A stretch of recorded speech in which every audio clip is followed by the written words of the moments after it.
for that, as well as a Revelation study that's going to start this week. There's a sign-up list out there for that as well. If you're interested, all that information is out there on the table. But today we are wrapping up our series entitled Decisions That We Make in Our Lives. I want to ask you a question this morning. Have you ever listened to the wrong voice? Where you listen to that wrong voice, and as a result, you made a decision in your life. You chose the wrong way, and it became a decision and a choice that you later regret. I remember when I was in college, I played on the basketball team. Now, I need to be completely transparent with you. I was not what you would call the star of the team. And so basically, I was pretty good at defense. And so I would oftentimes get into the game just to simply play defense, get a few rebounds, and maybe score 1 or 2 points. And so there was a game where I got into the game, and I was got in the game. And I don't know if my teammates made an error, but they passed the ball to me. And so there it was, about 10, 15 feet away from the hoop, holding the basketball. And I thought in my mind, I started going through all these scenarios. I could pass it. I could, hey, maybe show the coach what he's been missing. And, and so I could shoot the ball. And as I'm standing there and as I'm processing all of these things in my mind, I hear somebody yell, "Shoot it. The shot clock is winding down." And so then I heard 5, 4, 3. And so in my mind, I was like, man, I better do something. So I made a drive to the hoop with the ball, and I jumped up in the air, and I was going to do this reverse layup like I had seen Michael Jordan do. And so I was up in the air, and I felt like I was gliding through the air like Michael Jordan. Later on, I watched the tape. It looked nothing like Michael Jordan. And so I shot the ball, this reverse layup, literally hit the bottom of the rim, came off the bottom of the rim, hit me on top of the head, and then bounced out of bounds. I immediately looked over to the sideline where our team was sitting, and all of my teammates were laughing, and I caught the eye of my coach, and he was not laughing, and it looked as if I had just stolen his lunch. That was the look that he had on his face. And then at that moment, I looked up at the scoreboard, and I realized that there were still 12 seconds to go on the shot clock. And then it was at that moment that it dawned on me that the voice that I heard that day was not my coach, it was not my teammates, it was not even the fans that we had sitting in the stands. It was someone else from the other team. Our coach called a timeout. He brought us over, and it just so happened that at this moment, the photographer from the yearbook was there. And there's a picture of this. And there I am. I'm the one on the far left getting an earful from the coach, and I'm trying to explain to him, look at that awesome too. Anyways, explained to the coach what had happened, and the coach looked at me with this great pastorally look on his face. And after I told him what had happened, he said to me, next time, try listening to the right voice. And there have been many times in my life, not just on the basketball court, but off the basketball court, when I've not listened to the right voice. And as a result of listening to the wrong voice, I've found myself trapped in addiction. I've found myself in bad relationships. I've found myself making choices that later on I would tremendously regret in my life. And I don't know if I'm much different than some of you, but I think all of us probably would have stories in our life where we hear all of these voices, and hopefully not in a weird way, but we hear these voices, and these voices from our culture try to speak loud into our lives. There's the voices of the media. There's the voices of social media. They're the voices of our friend. There's the voices of our culture that are screaming out to us. And oftentimes, if we listen to the wrong voice, we're going to end up going in the wrong direction. And I think of like teenagers and young adults who have this tendency to listen to the wrong voices from the clips on social media, or the guys who listen to the wrong voices of their friends, or the ladies who sometimes maybe just listen to the wrong voices of their own emotions. And so as in light of that, what I want to talk to you today about is just this big take-home truth that I think is so important. It's just simply this, that you will never make the right choice if you listen to the wrong voice. You and I will never, ever in our lives make the right choice if we listen to the wrong voice. And there are all these voices in our culture, in our lives, that are competing for attention. And it just really matters which voice that we choose to listen to as to which direction our lives are going to go. And so, as I said, this is a culmination, this is a wrap-up of our entire series entitled I Choose. And we're looking at this last important part because it's so important of the choices that we make. And we're doing this series because, as you know, that today, every single one of us are a product of the choices that we have made in our life. And as we move into the future in our lives, the people that we're going to be in the future are people that are a product of the choices that we make today. That there's no way around this, that almost every single day of our life, we come to a crossroad in our life and we must make a choice. We've got to decide, we've got to choose an ultimate destination of our lives for the rest of our lives. And so our memory verse for this series, hopefully you have it memorized, with this fifth week now, Proverbs chapter 22, verse 1, which tells us a good name is to be more desired than great wealth. Favor is better than silver and gold.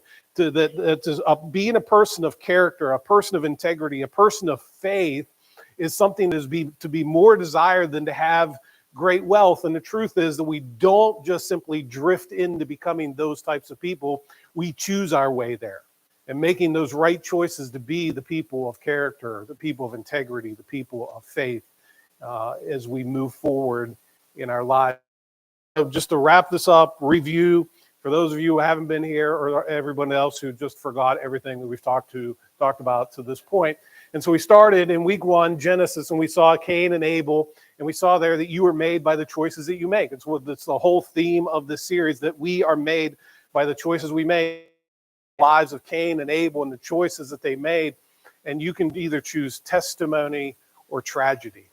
The second week we looked at the 12 spies that went in to spy out the land before they went into the, and there was Joshua and Caleb who came back and said, yeah, this is the land God has promised to us, let us go in. The others said, we can't do it, the people are too big. And we learned that week that fear is a matter of misplaced focus, and so choose faith over fear. The third week, just how we build our lives, that we are all building something in the choices that we make in our life. And are we going to build something that's going to last for eternity, or we're just building something that's going to be just simply temporary in our lives? And what you build today will be tested to see if it's going to last. And so that week, we encourage you to choose the eternal over the temporary. And then last week, we looked in Galatians, and there we learned that we can win the battle that we're being stretched in two different directions, the flesh and the spirit, and they're in opposition to one another, and we must choose which nature we are going to be directed by. And there I encourage you to choose the spirit over the flesh. And today, again, kind of as we wrap this up, it culminates to this point that you and I will never make the right choice if you listen to the wrong voice. And so today we are in Proverbs chapter 9. And we're going to look at these voices that call out to us on a daily basis. Proverbs chapter 9 is kind of a transitional chapter in the book of Proverbs, because the first several chapters of Proverbs just simply talk about the value of wisdom, that it's more precious than gold and silver and valuable stones, and we are to pursue after, and we are to desire wisdom and understanding in our life. And then the last part of Proverbs after 9 just simply gives us these practical instructions on how we can live with wisdom. And chapter 9 here is kind of that pivotal moment in the book of Proverbs, and it makes a distinction for us between wisdom and folly, wisdom and foolishness. And we're in Proverbs chapter 9 that you will never make the right choice if you listen to the wrong voice. And so chapter 9 of the book of Proverbs, we're going to read here and see these two voices that are oftentimes calling out to us. And the first thing that I want you to see here is the reward of listening to wisdom. There are great rewards as a result of living wisely in our lives, of listening to the voice of wisdom. There are rewards emotionally and relationally and financially and lives if we would just simply listen to the voice of wisdom. And so here in chapter 9, verse 1, it starts this way. Build her house, she has hewn out 7. Wisdom here is personified as a classy, dignified woman. And here it tells us that wisdom has built her house. Now, it's interesting in the original language. Now, we read this, the word wisdom there, as a singular word, but in the original language, it was a plural word. It says wisdoms. And it's not like there's a multitude different wisdoms that are out there. It was written in the original Hebrew language to give the idea of a plurality of majesty. It's to show the great majestic value of wisdom, that wisdom is glorified and exalted in our lives. And so here it has built her house, and she's not just built any ordinary house. She hasn't just built a shack. She has built a house and hewn out her 7 pillars. In those days, you would have never had a house that would have had 7 pillars unless it was a very wealthy individual who owned this house. It would have been a house that would have had many rooms, and some would even say that the idea that wisdom would have a house of 7 pillars is the idea that maybe it was even a temple. And so here, wisdom is not just sitting back idly, but wisdom is something that is actually contributing in the world. And then it goes on in verse 2. It says, she has prepared her food. She has mixed her wine. She has also set her table. Now, when Solomon wrote this proverb, he used some very specific terminology that doesn't necessarily come out in the English translation of this. It says that she has prepared her food. Literally, it says she has slaughtered her meat. Like she's gone out and she's raised animals and she's slaughtered the animal, and now she has prepared all of mixed her wine. It's not like she's a bartender, making mixed drinks or anything. She's adding spices and flavoring to it, because in those days, wine would have been something that would have been very, very watered down, and it would not have tasted really well, but it was something that you would drink because you couldn't necessarily drink the water because of risk of infection or something like that. And so here she has made this wine, and she's made it extremely tasty and satisfying. And the idea here, really the ultimate idea is to get across, is that in her house, the meal that she is preparing, the banquet that she is preparing, does not have junk food. It's something that is going to satisfy the deepest parts of every single person who would attend this banquet. And so she's built her house. She's prepared the meal. She has set the table. And in verse 3, she has sent out her maidens. She calls from the tops of the heights of the city. It's the idea that wisdom is not difficult to find. It's not that it's hidden. She has sent out her maidens, and they are calling out from the highest parts of the city to come. And this is what they call in verse 4, whoever is naive, let him turn in here. To him who lacks understanding, she says, come, eat of my food and drink of the wine I have mixed. Starts here, whoever. Means that this is an invitation that's open to anyone. And she calls out to whoever is naive. Now, literally, the word could be translated simple. It's someone who today vernacular would say someone who is clueless. They don't know what they don't know. It's a lot of times what we would say is a young person. They just simply don't know. It's not that this person is dumb or they're unintelligent. It's just simply that they don't know. And here wisdom is saying, come in, whoever is naive. And here's the interesting thing about people who are naive. The moment they discover that they're naive, at that moment they stop being naive. It's at that moment that they start to gain wisdom. And so she's calling out to whoever is naive. And here's another interesting fact about this, is that there are some of us in this room who are very wise in one area of life, but very naive in another. I know of people who are very wise relationally, but very naive when it comes to things with finances. And so here wisdom is saying whoever is naive, whoever is desiring wisdom or understanding, come to the banquet and eat of the food and drink of the wine that I have mixed. Wisdom is offered to all of us in great plenty.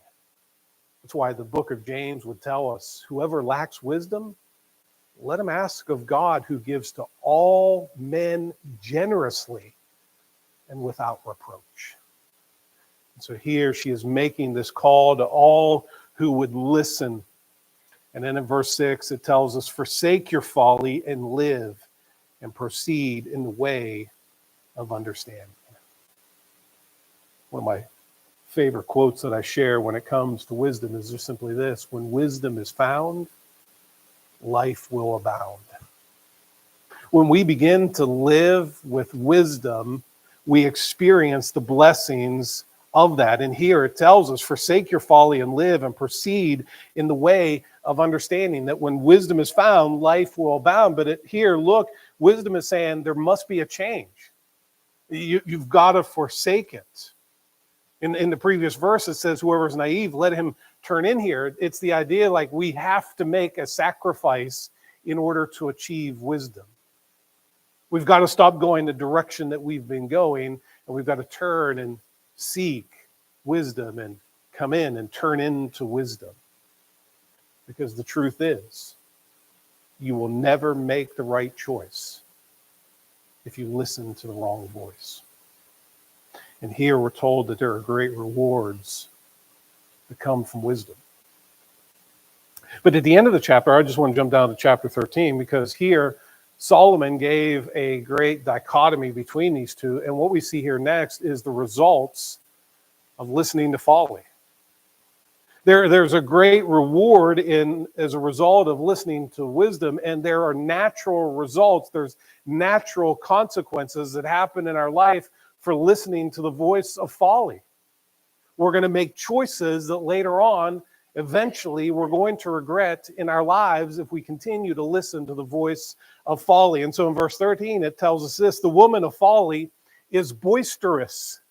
Now, here again, wisdom was personified as this classy, dignified lady. Here, the woman of folly is personified as this crass woman. And it tells us here that the woman of folly is boisterous. Now, we understand that maybe to be loud, but it's more than that. She's riotous. She's undisciplined in her life. And if that is not unflattering enough, Solomon went on to describe folly with these words: she is naive and knows nothing. And it's the same word naive that wisdom is calling out to in the previous section. And here we're told that folly, that foolishness is undisciplined and unknowing. One commentator I read said she could be described as undisciplined and useless. Foolishness and folly really have nothing to offer because she's boisterous and she's naive. In verse 14, she sits at the doorway of her house on a seat by the high places of the city. Folly doesn't have anything to offer. Foolishness doesn't have anything to offer, but she tries to mimic wisdom.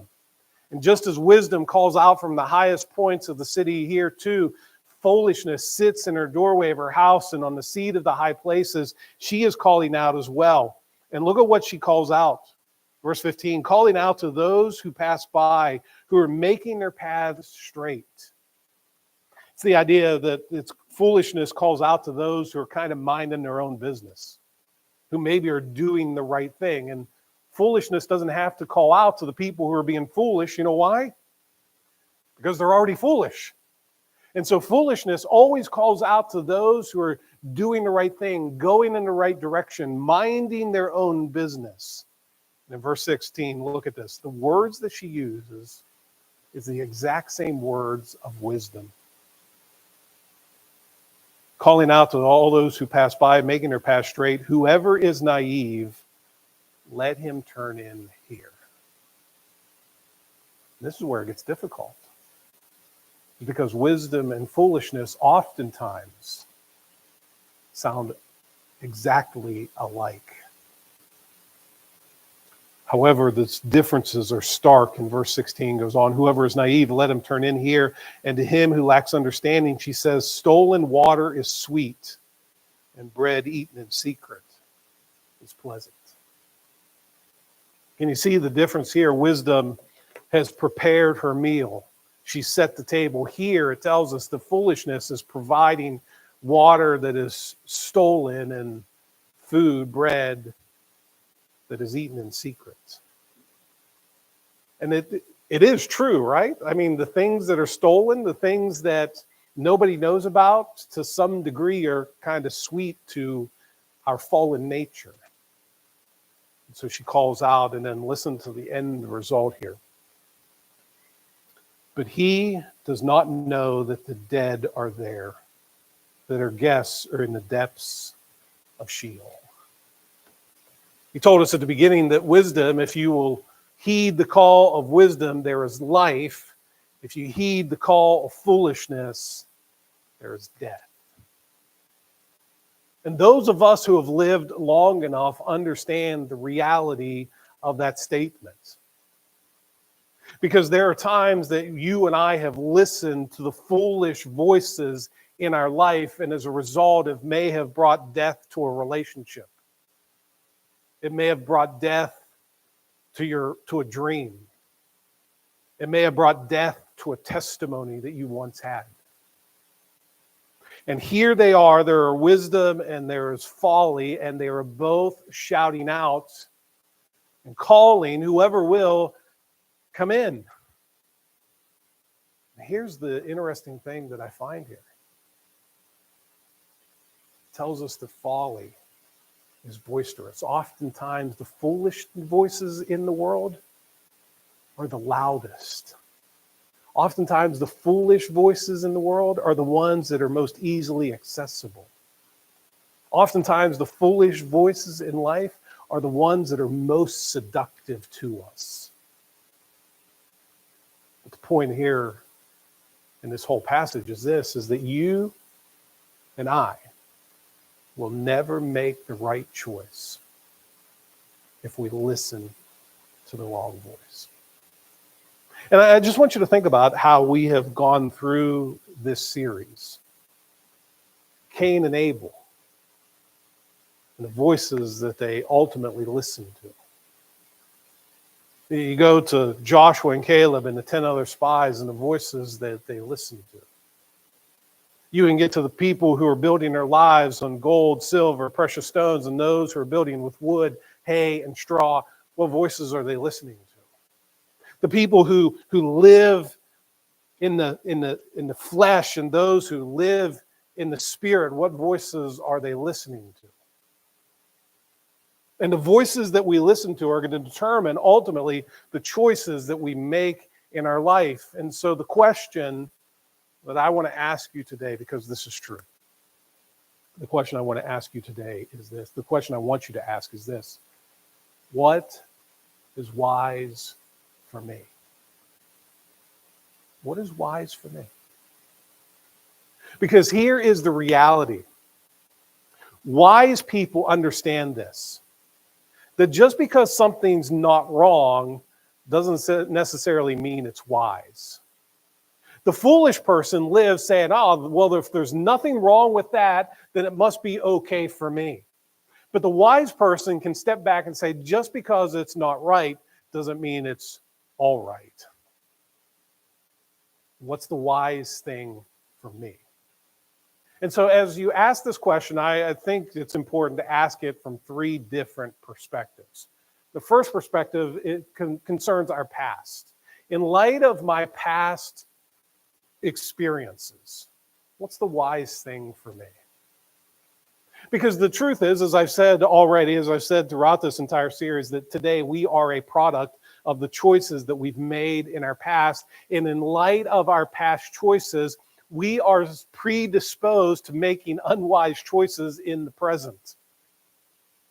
George Santayana is famous for saying those who don't remember the past are destined to repeat it. And so it's important for us to stop and say, what's wise for me? In light of my past experiences, in this situation, what's the wise thing for me?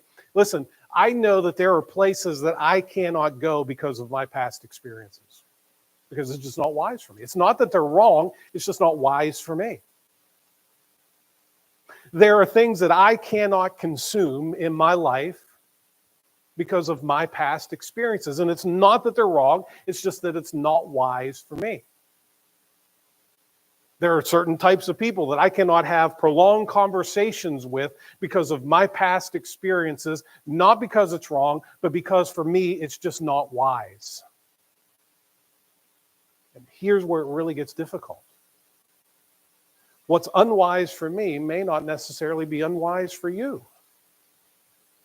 And what's unwise for you may not necessarily be unwise for me, but it's important for us to look back over our past choices and just simply say, in light of my past experiences, in this moment, as I have to make a decision, as I have to make a choice, as I'm planning for the future, as I'm presented with all of these options, what's the wise thing for me in light of my past experiences?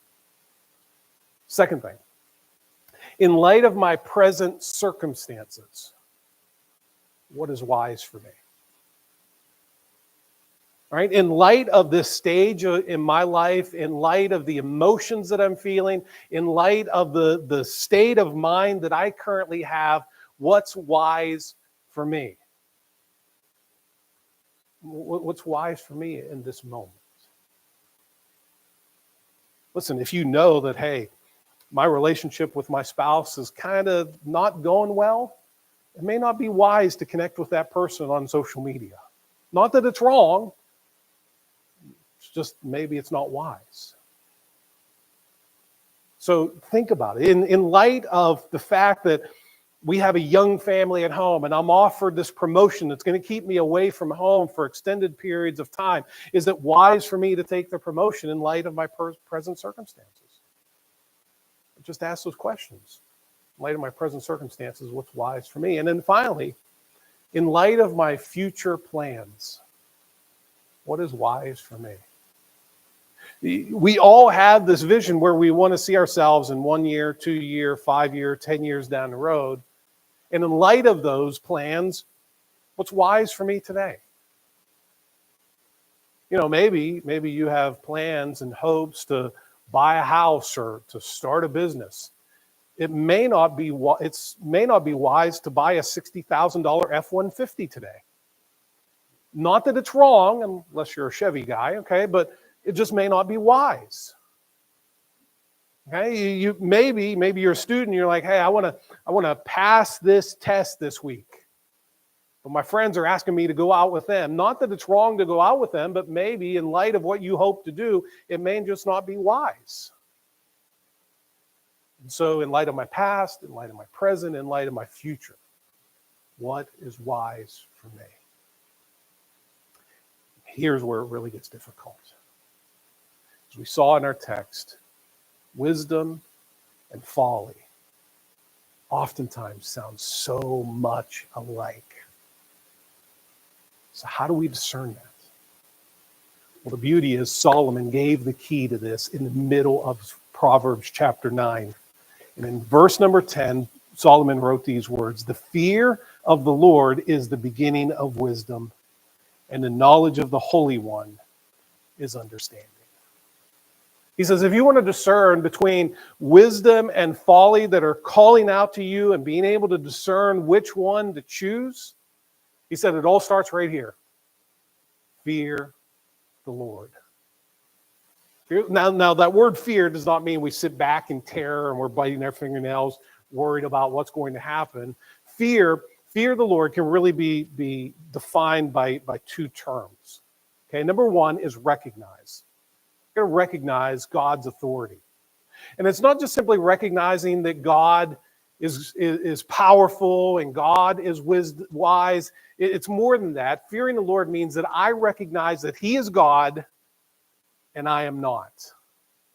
I recognize that He has the right to tell me and to instruct me and to command me which way I am to go. I recognize that in my life. The second component of that, when we fear the Lord, is to respond to God's authority. And I always just simply say this: obey in every way, every day. If you want to actually have wisdom in your life, you're going to recognize that God is God and you are not. And in light of that truth, you're going to respond in absolute obedience, even in times where you're like, it doesn't make any sense. And even though there are all these voices in my life, my friends and the culture and everyone else that is telling me to do the exact opposite thing, this is what God has said, and I fear him, and I'm going to recognize that, and I'm going to respond in obedience.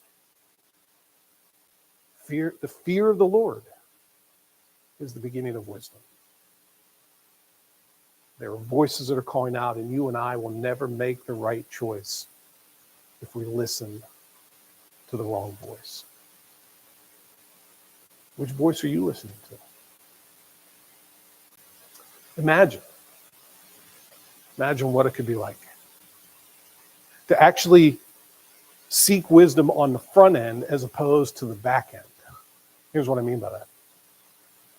I encounter people all the time who will come and they'll talk to me, and their life is in a mess. And their life is in a mess because of the choices that they had made. And they come to me and they say, hey, help me figure this out. What do I do now? And oftentimes I want to grab them by the shoulders and just shake them and say, hey, if you would have come and asked maybe a month ago or a year ago, hey, I'm in the middle of this, what should I do? You may not be where you are today. That's what Solomon is pleading with all of us today to do. When wisdom is found, life will abound. But on the other hand, when wisdom is neglected, trouble is to be expected. You can just expect it to happen. And imagine if we would ask the questions on the front end as opposed to the back end. How many regrets, heartaches, broken dreams, frustrations it would have prevented us from having. And here's another important thing, especially those of you that are younger.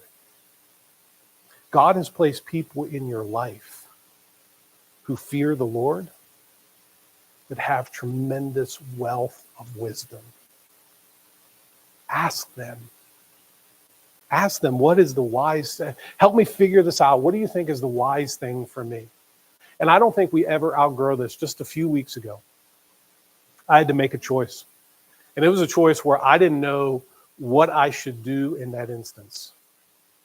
And I prayed about it, and I was kind of torn a little bit. I asked people, and I asked some of the wisest people that I knew, what do I do? I just don't know what is the wise decision. And I received great, wise, godly counsel that helped form the decision, the choice that I made. And I'm thankful that I can stand here today and say, I really believe with all of my heart that I made the right choice, because I listened to the voice of wisdom and not the voice of folly.